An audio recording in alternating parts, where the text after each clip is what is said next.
तो WWE इस साल रेसलमेनिया 39 के अंदर अपने कुछ बड़े मैचेस कैंसिल कर रही है और उन मैचेस के कैंसिल होने के कारण जो मल्टीपल WWE सुपरस्टार्स है वो ट्रिपल एच की बुकिंग से नाराज हो चुके हैं। So hello everyone and welcome back to new video. देखो, जब से ट्रिपल एच आए थे पूरे क्रिएटिव के अंदर, तब से जो सुपरस्टार्स थे उनका मोराल बूस्ट हुआ था कि अरे ट्रिपल एच आया, हमें अच्छी तरीके से बुक किया जाएगा। लेकिन जिस तरीके से ट्रिपल एच की रेसलमेनिया की बुकिंग चल रही है, उन्होंने रिसेंट टाइम में कुछ ऐसे बड़े मैचेस कैंसिल कर डाले जिससे जो एक तरह का सुपरस्टार्स हैं उनका बैकलैश का सामना करना पड़ा है एच का, और वो नाराज है ट्रिपल एच से। अब मैं ऐसे क्यों कह रहा हूं उसके बारे में डिटेल में तो बात करेंगे, लेकिन कोडी ने एक बार फिर से टीज कर दी है उनके विंग्ड ईगल टाइटल की रिटर्न के लिए। सैमी ज़ेन स्टिल करेंगे रेसलमेनिया को मेन इवेंट, और ब्रॉक वर्सेस ओमास को लेकर एक अच्छी सी न्यूज के बारे में भी करेंगे डिस्कशन, बिकॉज स्टिल ये मैच कैंसिल भी हो सकता है। So without wasting any time, let's begin this video.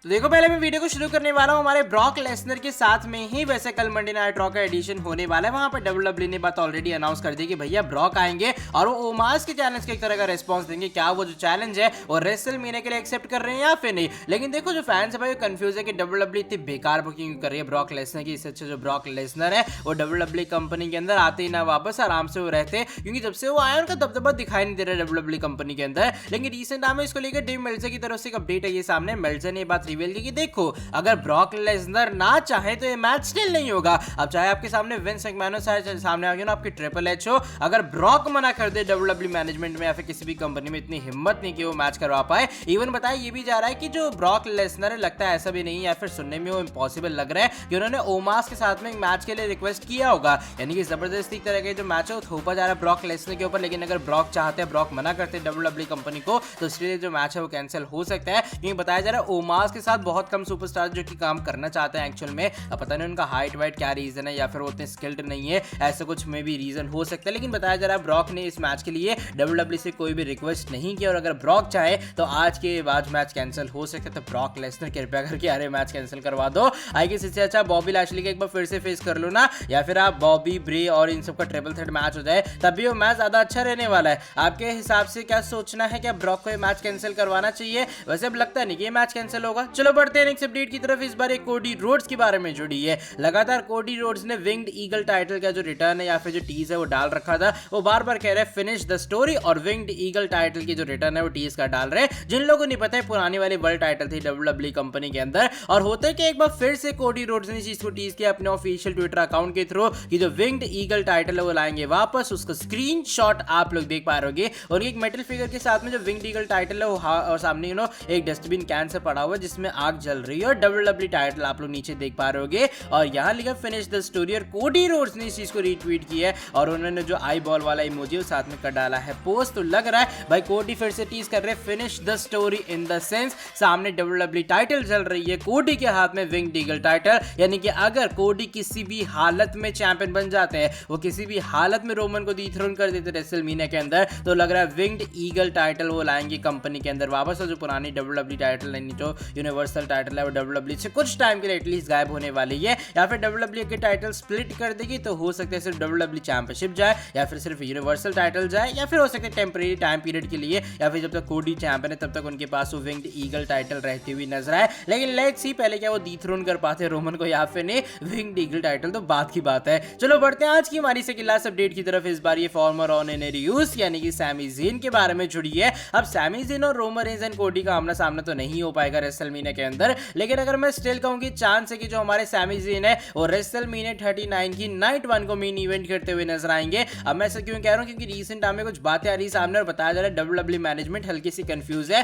कि उन्हें नाइट 1 का कौन सा मेन इवेंट रखना है। वैसे जनरली क्या होता है, जो वुमेन्स का मैच है WWE मेन इवेंट करवाती है, यानी कि इस साल वो शार्लेट फ्लेयर वर्सेस रिया रिप्ले का मैच है, बिकॉज रिया रिप्ले ने जीता था रेसलमेनिया का शो, और बताया जाता है आपको गारंटीड रेसलमेनिया मेन इवेंट के अंदर वो अपॉर्चुनिटी मिलेगी। लेकिन बताया जा रहा है कि WWE मैनेजमेंट इस बार थोड़ा वेट कर रही है, और maybe Sami Zayn and Kevin Owens versus जो ऊसोस का मैच जो कि काफी जल्दी WWE कंफर्म करेगी, इस मैच को मेन इवेंट करवाने के बारे में सोच रही है। लेकिन डिपेंड ही करता है कि कौन से मैच को, कौन सी स्टोरी लाइन को, कौन से पूरे बिल्ड को अच्छा खासा रिएक्शन मिल रहा है क्राउड की तरफ से। मेरे कहने का मतलब ये, अगर Charlotte Flair and Rhea Ripley के पूरे फ्यूड को Sami Zayn and Kevin Owens versus Usos के फ्यूड से ज्यादा अच्छा चेयर मिल रहा है, चैंट मिल रहा है, या फिर अटेंशन मिल रही है ऑडियंस की, तो WWE इस मैच को मेन इवेंट करवाएगी। लेकिन ऑन द अदर हैंड, अगर सैमी ज़ेन एंड केविन की पूरी स्टोरी लाइन को यूसोस के खिलाफ ज्यादा अच्छा पॉजिटिव रिएक्शन मिल रहा है, क्राउड उसके लिए इंटरेस्टेड है, क्राउड पूरे स्टोरी में इन्वेस्टेड है। देन जो Sami Zayn and Kevin Owens है वो नाइट 1 को मेन इवेंट करने वाले हैं। तो ये कुछ चीजें भाई WWE ने सोची करंटली रेसलमेनिया 39 के नाइट 1 के मेन इवेंट को लेकर, जो कि मेरे हिसाब से सही है। एंड आई गेस अगर रिएक्शन की बात आती है तो सैमी एंड केविन पीछे नहीं रहेंगे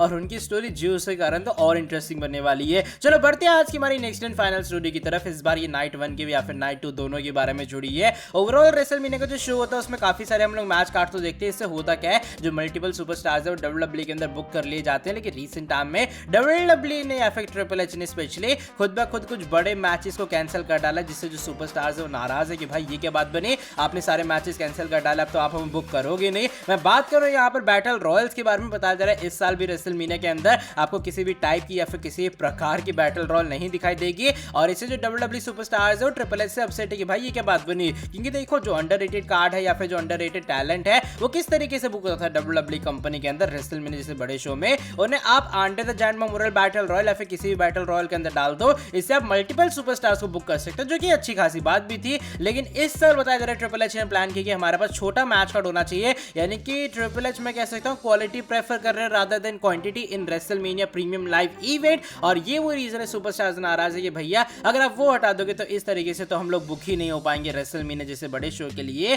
तो यस, ये थोड़ी दिक्कत है अभी फिलहाल ट्रिपल एच की बुकिंग को लेकर, जो कि फैंस का मानना है। एंड फैंस के साथ साथ मैं कह सकता हूं सुपरस्टार्स का भी मानना है कि ट्रिपल एच ज्यादा छोटा मैच कार्ड रख रहे हैं, उससे जो अंडररेटेड टैलेंट्स है वो किस तरीके से भाई हो पाएंगे हेड रेसलमेनिया मैच कार्ड में। बाय द वे आज की वाली वीडियो बस यहीं तक थी। आपके हिसाब से क्या सही मूव है अगर ट्रिपल एच एक छोटा मैच कार्ड चाह रहे हैं नाइट 1 एंड नाइट 2 के लिए रिसेंट रेसलमेनिया के ईयर्स के अलावा? साथ ही में जो लोग चैनल के ऊपर न्यू है, सब्सक्राइब नहीं किया सब्सक्राइब करो चैनल को, बेल नोटिफिकेशन को कर देना ऑन। मिलता हूं आपसे आके नेक्स्ट वीडियो के अंदर बहुत ही ज्यादा जल्दी। Till then bye bye, take care.